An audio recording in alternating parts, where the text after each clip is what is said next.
Assalamualaikum warahmatullahi wabarakatuh. Teman-teman, jumpa lagi dengan saya di channel saya. Kali ini kita akan membahas di segmen berbagi pengalaman. Jadi kita akan melanjutkan channel saya sebelumnya.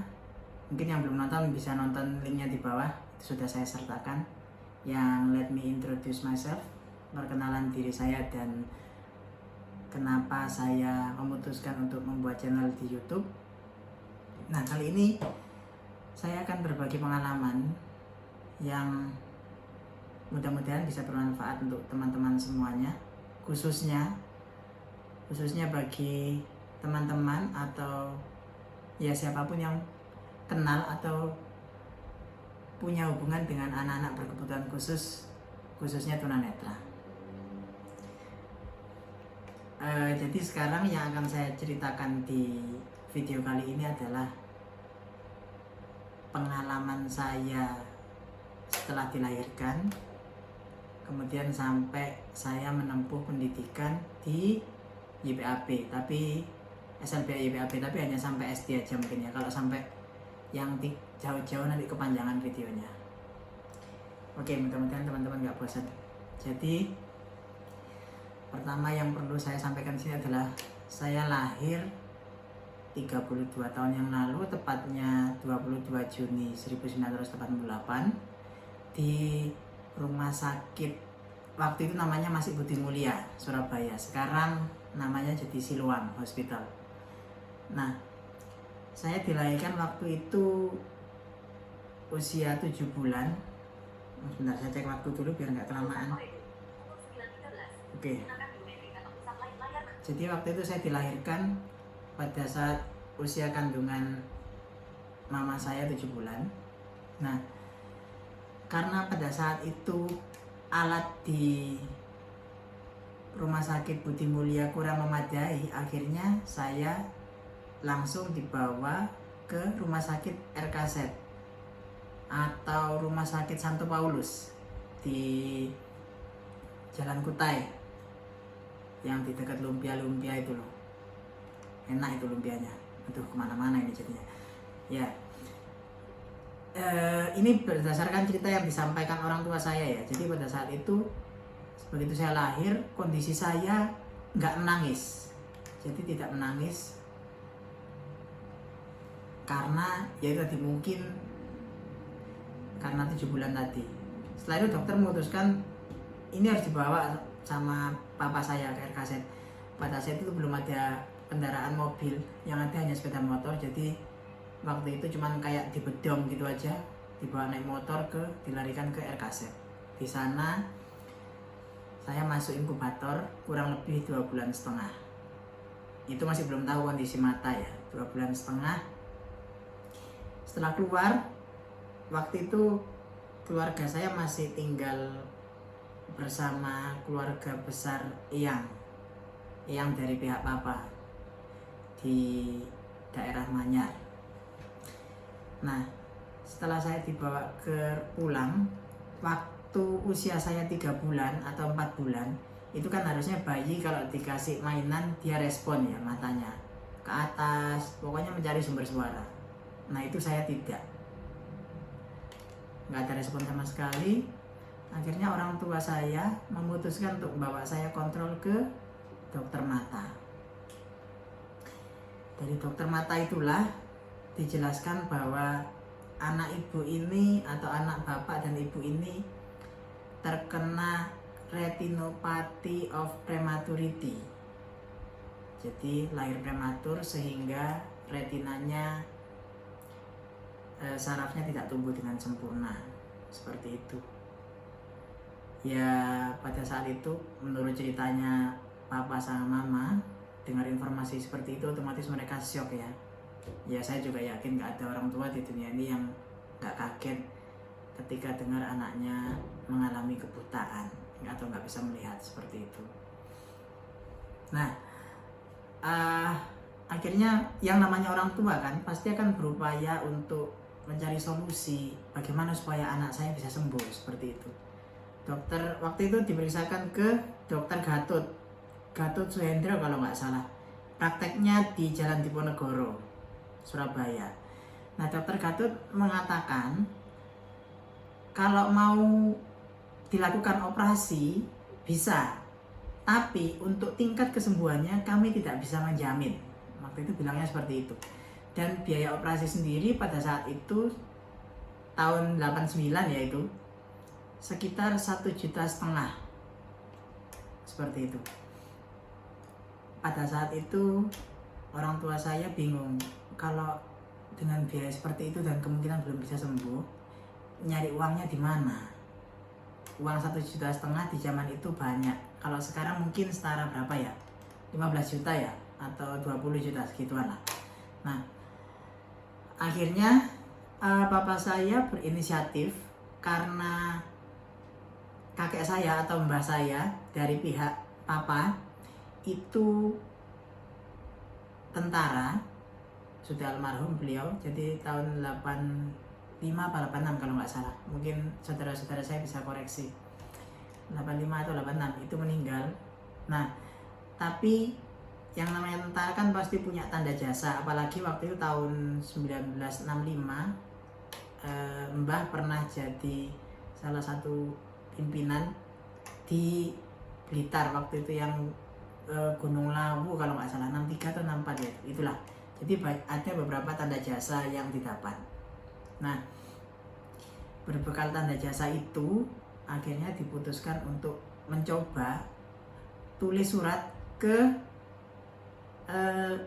Ibu Tien Soeharto secara pribadi ya, bukan ke negara. Jadi ke Ibu Tien Soeharto secara pribadi dengan menyertakan tanda-tanda jasa yang didapat oleh mbah saya, kakek saya, seperti itu. Dikirimlah surat itu, ya sudah sekedar dikirim aja, nggak berharap banyak untuk dapat balasan dari Ibu Tien pada saat itu. Kemudian 2 bulan berselang ada balasan dari Ibu Tien Soeharto sendiri. Suratnya katanya ada kop Garudanya, seperti itu. Balasan dari Ibu Tien adalah saya diminta untuk dibawa ke Jakarta untuk diperiksa lebih lanjut ke Rumah Sakit Pusat Angkatan Darat Gatot Subroto kalau nggak salah. Itu, tapi dengan biaya akomodasi sendiri, gitu. Akhirnya dicarilah uang untuk bisa berangkat ke Jakarta pada saat itu. Setelah 1 minggu atau sekitar 10 hari baru dapat uangnya dan kami berangkat ke Jakarta. Saya dibawa ke Jakarta. Nah, setelah sampai di Gambir, koper harus ditinggal sana. Kemudian saya sama papa sama mama dibawa ke Cendana, bukan Istana Negara ya, ke Cendana. Ke Cendana, laporan, terus menemui dokter pribadi Ibu Tien Soeharto. Waktu itu dokternya langsung menyatakan oke, langsung ke Rumah Sakit Pusat Angkatan Darat aja, ke Gatot Subroto. Setelah sampai sana, diperiksa sama dokter mata, dokter Purba namanya. Nah, itu diputuskanlah untuk, karena alat di RSPAD tidak lengkap, dibawa aja ke Rumah Sakit Aini, Jakarta pada saat itu. Dengan membawa surat rekomendasi atau surat penjelasan dari dokter pribadi di Cendana. Nah, sampai di Aini, pihak rumah sakit tentunya nggak percaya semudah itu karena ya, dokter menyatakan diperiksa, ditindaklanjuti di rumah sakit Aini tanpa biaya, seperti itu. Jadi keluarga tidak mengeluarkan uang sama sekali untuk pembiayaan. Rumah sakit tidak percaya, akhirnya papa saya menyertakan surat yang didapat dari dari Cendana itu. Akhirnya baru setelah mereka dapat surat itu, pihak rumah sakit Aini langsung mengadakan pemeriksaan. Setelah pemeriksaan dilakukanlah operasi terhadap mata saya itu selama 4 kali ya, sebanyak 4 kali. 4 kali itu tapi nggak langsung. Jadi setelah operasi pertama 2-3 bulan kemudian balik lagi kontrol, dioperasi lagi, 2-3 bulan kemudian balik lagi kontrol, dioperasi, 2-3 bulan kemudian operasi, seperti itu. Jadi 4 kali, dan tiap kali ke Jakarta harus dengan biaya sendiri. Untuk operasinya gratis. Akhirnya setelah 4 kali operasi berjalan itu, penglihatan saya hanya yang kiri hanya bisa melihat 2%. Sedangkan mata kanan yang ini, mata kanan itu total sampai sekarang. Bahkan yang sekarang yang kiri juga nyaris total. Jadi itu sekitar umur saya sudah 1,5 tahun lebih ya. Nah itu setelah pulang dari sana dengan kondisi yang mata kiri 2%, mata kanan total, ya sudahlah. Keluarga saya masih, papa dan mama masih berusaha mencarikan pengobatan lain. Mungkin alternatif bisa dibawa ke Garut, kemana-mana alternatif seperti itu. Tapi hasilnya juga nihil pada saat itu. Tapi orang tua saya tidak pernah berhenti untuk mengupayakan kesembuhan saya. Walaupun pada saat itu dokter sudah menyatakan ini nggak bisa karena retinanya sarafnya tidak berkembang, seperti itu. Kemudian di tahun 1992 adik saya lahir, Aditya Rardi namanya. Nah di tahun 1993 itu mama saya dan papa saya mencoba untuk memasukkan saya ke playgroup. Nah sebelum ke playgroup, bagaimana dengan penerimaan keluarga-keluarga, baik itu keluarga kecil ataupun keluarga besar saya, dari pihak papa ataupun dari pihak mama dengan kondisi saya yang tunanetra. Alhamdulillah penerimaan mereka sangat-sangat bagus. Jadi tidak ada satupun keluarga yang pada saat itu, kalau sekarang sebutnya membuli ya, membuli saya itu nggak ada. Mereka selalu mensupport saya, malah, nah ini mungkin bisa jadi masukan ya untuk teman-teman yang lain, mungkin malah memanjakan saya pada saat itu. Jadi apapun yang saya butuhkan, saya selalu dibantu, diambilkan. Mau minum, mau katakanlah pada saat itu kan musimnya masih ada Nintendo itu ya, mau main game itu sticknya diambilin. Intinya semuanya dilayani lah. Jadi keluarga saya itu sangat-sangat mendukung, mensupport dengan kondisi saya. Nah di tahun 1993 itu saya dimasukkan ke playgroup Tadika Puri di Jalan Ngagel Jaya Tengah kalau nggak salah. Ya di situ. Nah di Tadika Puri itu setelah berjalan beberapa waktu, 3-4 bulan saya nggak bisa mengikuti. Dan karena saya nggak bisa ngikuti itu, karena saya tahu teman-teman saya kok bisa nulis. Saya bisa nulis sih, tapi lambat, cenderung ketinggalan. Itu saya, nah saat itulah saya merasakan rasa minder untuk pertama kalinya. Ya saya baru tahu rasa minder itu, sebutan rasa minder itu waktu SD sih ya. Tapi waktu pas playgroup itu saya benar-benar merasakan rasa minder. Bahkan saya selalu minta ditungguin orang tua saya waktu pas selama di playgroup, dan kalau saya ditinggal saya akan nangis. Itu pada saat itu.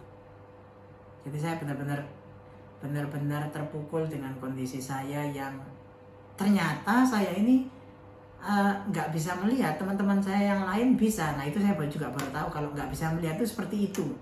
Kamu nggak bisa mengikuti kegiatan temanmu bermain bola, bermain kejar-kejaran, peta umpet, kamu nggak bisa. Bisa sih, karena waktu itu masih ada penglihatan ya, tapi nggak setangkas mereka. Seperti itu. Bahkan sepupu-sepupu saya ada, mungkin bisa disebutkan di sini, ada Maya, Mbak Dinat, ya semua sepupu-sepupu saya itu selalu mendukung saya. Oh iya, Mas Rio juga ada. Halo Mas Rio, mudah-mudahan nonton. itu selalu mendukung saya, ngajak saya untuk main di luar. Pada saat umur saya 5-6 tahun itu. Ya diajak sih, saya ya mau. Tapi ketika mereka sudah berkumpul atau bermain dengan teman-teman mereka yang, saya nggak mau nyebutnya normal ya, karena tunanetra itu bukan sesuatu yang tidak normal. Kita sebut aja yang berpenglihatan. Itu saya langsung kayak menarik diri seperti itu. Malu lah apa, karena memang pada saat itu ada beberapa teman juga yang membuli saya. Kamu buta ya, nggak bisa lari ya, kayak gitu. Itu sepele. Kalau tidak dari kata-kata sih mungkin sepele ya, tapi benar-benar mengena di hati pada saat itu. Ya mudah-mudahan sekarang nggak ada yang pembulian seperti itu lagi ya, karena itu sangat berdampak bagi psikologis anak gitu. Nah, karena saya nggak bisa di Tadikapuri, konsultasilah lagi orang tua saya ke dokter mata. Kali ini ke dokter Mustijab. Dokter Mustijab itu prakteknya di Jalan Bawean, dekat Jalan Nias, Surabaya. Nah, dari dokter Mustijab itu saya dapat informasi, keluarga saya dapat informasi kalau ada sekolah khusus untuk tunanetra namanya SLB YPAB di Jalan Tegalsari nomor 56 Surabaya. Nah, akhirnya saya dibawa sama orang tua saya ke sekolah itu. Waktu pendaftaran awal, ini sudah saya bahas di video sebelumnya sih, orang tua saya nangis. Kenapa nangis? Karena waktu itu, waktu pendaftaran hanya ada 2 guru di sekolah. Karena waktu itu waktu kayak sekarang ini masa penerimaan siswa baru. Waktu itu ada kepala sekolah Pak Karniadi, selamat siang Pak Kar. Dan ada lagi satu guru Pak Arifin, beliau sudah almarhum. Pak Karniadi ini berpenglihatan, sedangkan Pak Arifin tunanetra. Nah, ketika melihat itu mama saya sedih. Nanti gimana kalau anak saya ini sudah gak kelihatan? Nah, yang ngajar kok gak kelihatan juga, itu terus gimana? Apa bisa? Kemudian Pak Kar menjelaskan, ibu coba aja anaknya disekolahkan di sini dulu, barang 1 atau 2 minggu. Kalau memang ibu merasa pengajaran kami itu kurang, ibu boleh tarik lagi anaknya, dibawa pulang. Akhirnya saya masuk ke YPAB. Itu tahun 1993 bulan Juli. Umur saya berarti 5 tahun. Saya masuk TK. Waktu itu gurunya adalah Pak Salim dan Pak Basuki. Pak Basuki ini sudah almarhum. Dua-duanya tunanetra. Nah, pertama kali saya masuk di Tegalsari di YPAB, karena tunanetra, jadi kita harus belajar huruf Braille. Alatnya menggunakan ini, riglet dan stylus atau pen. Nanti akan saya jelaskan lagi di segmen berikutnya, khusus untuk pembelajaran Braille, untuk pengetahuan teman-teman juga. Nah, dengan masuk di YPAB itu tadi, saya menemukan suatu lingkungan yang, oh ini sama dengan saya, seperti itu.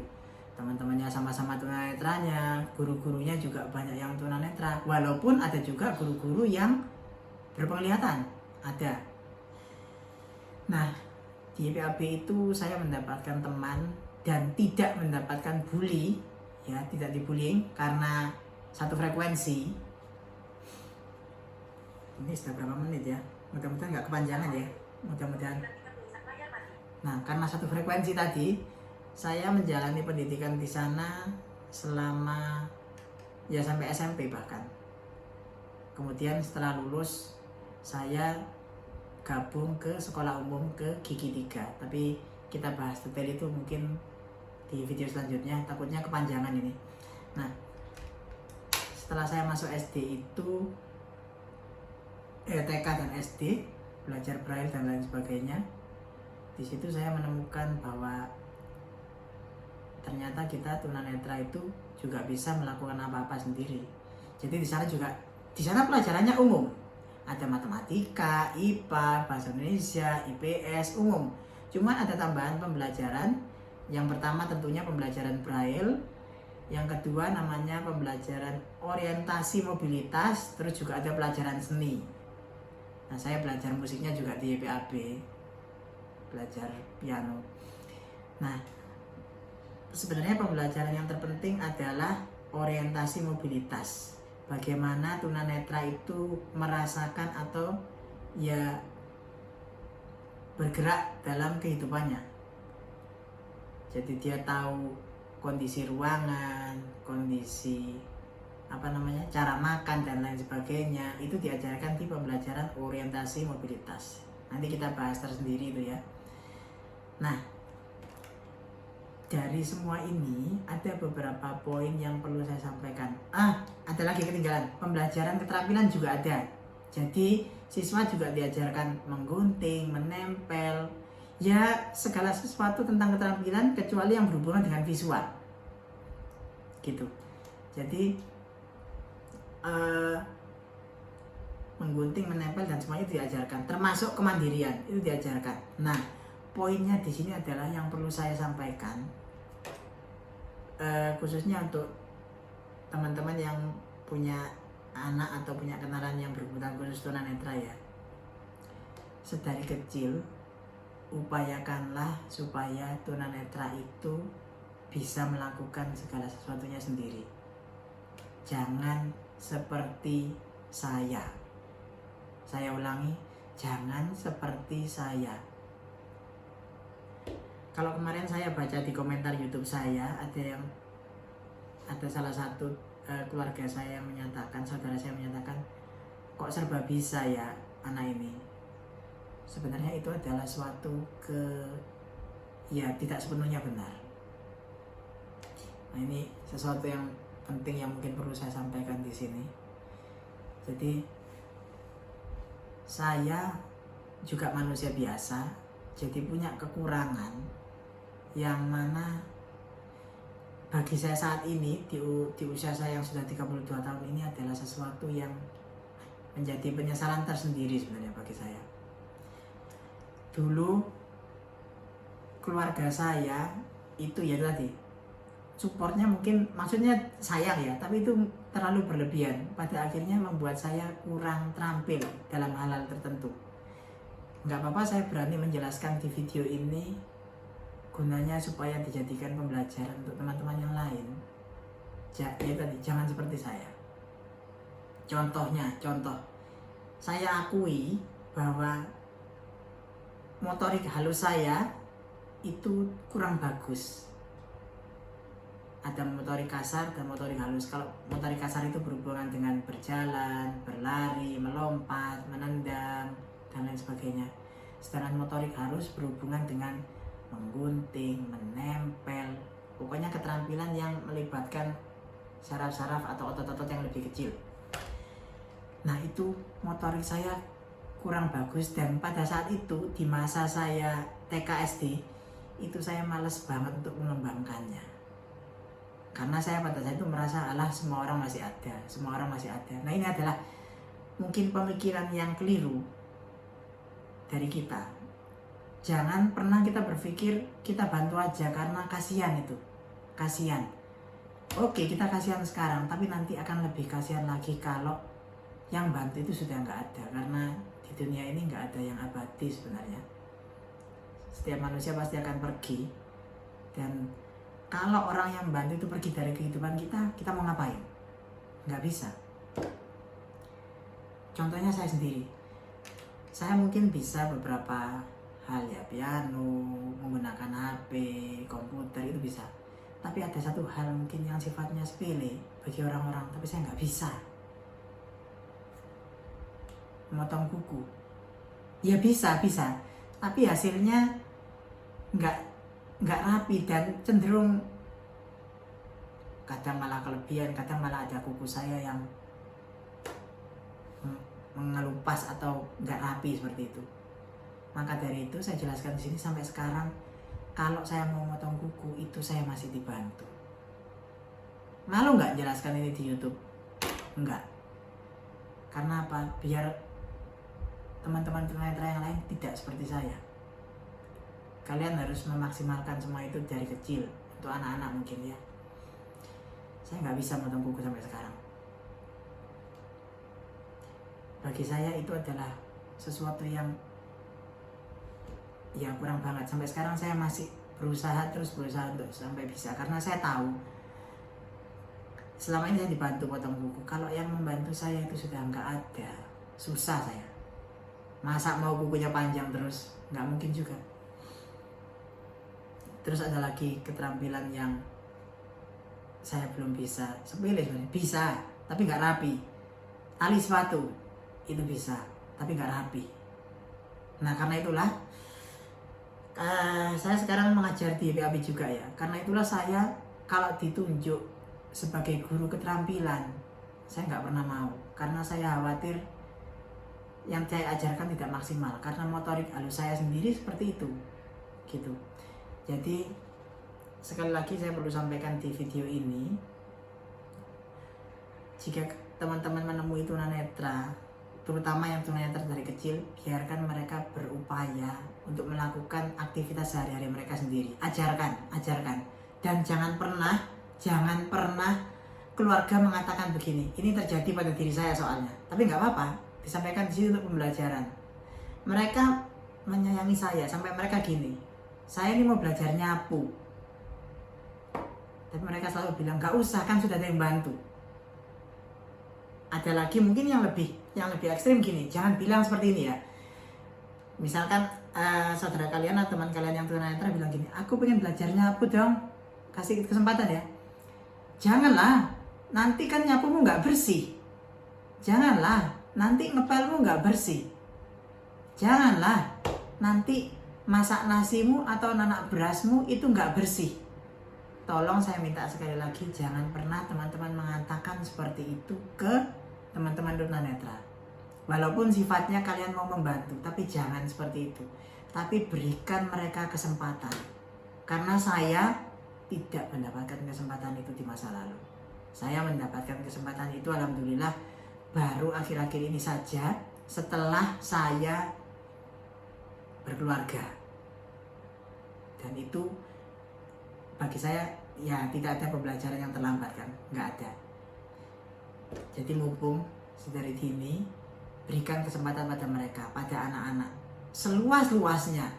Kalaupun mereka katakan ingin belajar membuat teh, atau mereka ingin belajar membuat minuman sendiri, atau yang sepele, ambil air dari dispenser, biarkan.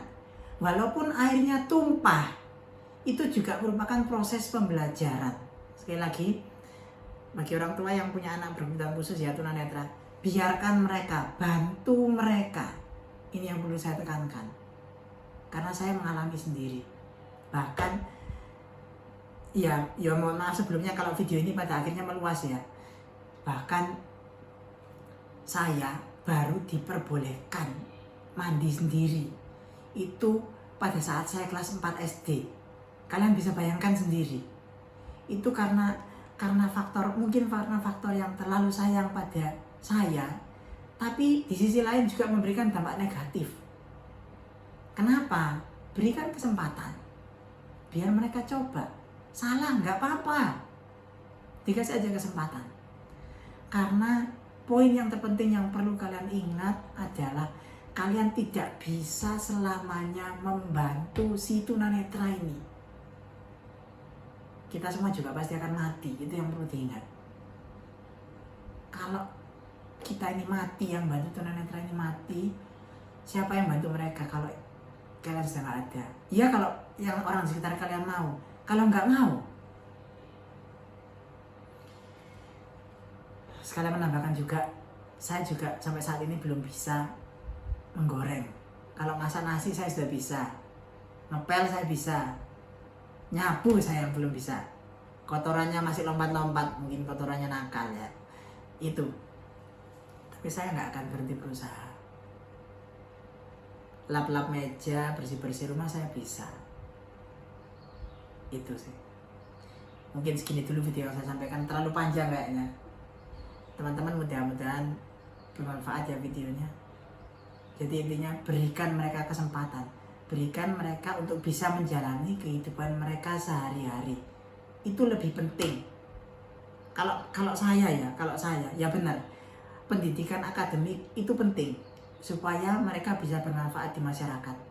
Tapi poin pentingnya lagi, ibaratnya gini, percuma tunanetra itu berpendidikan tinggi, sedangkan mereka mengurus dirinya sendiri aja nggak bisa. Itu poin yang bagi saya penting. Mudah-mudahan video ini bermanfaat. Maaf sekali kalau kepanjangan. Nanti teman-teman mungkin bisa berikan kritik dan saran di komentar aja ya. Kira-kira segmen seperti ini itu diperlukan apa enggak? Kalau memang nggak diperlukan, saya bisa ganti.